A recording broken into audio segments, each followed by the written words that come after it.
नमस्कार, मी प्रणिता बोरसे. आपण पाहत आहात TV9 मराठी. बुलेटिनच्या सुरुवातीला महत्त्वाची बातमी. मराठ्यांचं आंदोलन हाताळण्याच्या भानगडीत पडाल तर राजकीय एन्काउंटर होईल, असं मनोज जरांगे यांनी थेट इशारा दिलाय अमित शहांना. पटेल गुर्जर समाजाच्या आंदोलनाप्रमाणे शहा मराठा आंदोलन हाताळणार असं मनोज जरांगेंनी म्हटलंय.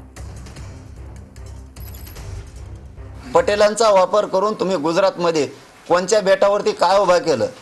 दीव दमनच्या बेटावरती तुम्ही काय उभा केलं?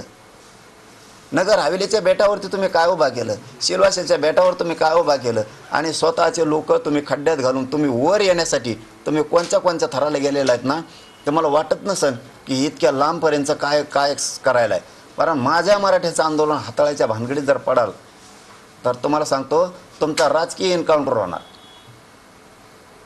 तुम्ही असे राजकीय एन्काउंटर इतके केले की भयानक केले तुम्ही. अमित शहा त्यांना तर बोललो होतो आम्ही.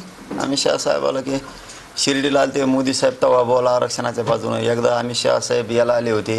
वेळ येऊ देऊ नका तुमच्यावर साहेब, मराठ्याच्या नका नादी लागू तुम्ही.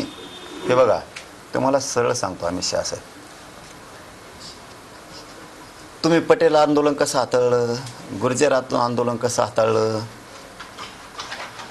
तसंच तुम्ही मराठ्यांचं आंदोलन हाताळणार. हे बघा, मी जाहीर सांगतो अमित शहा साहेबाला पण आणि देवेंद्र फडणवीस साहेबांना पण, तुम्हाला मराठ्यांचं ओबीसीतलं आरक्षण द्यावं लागणार.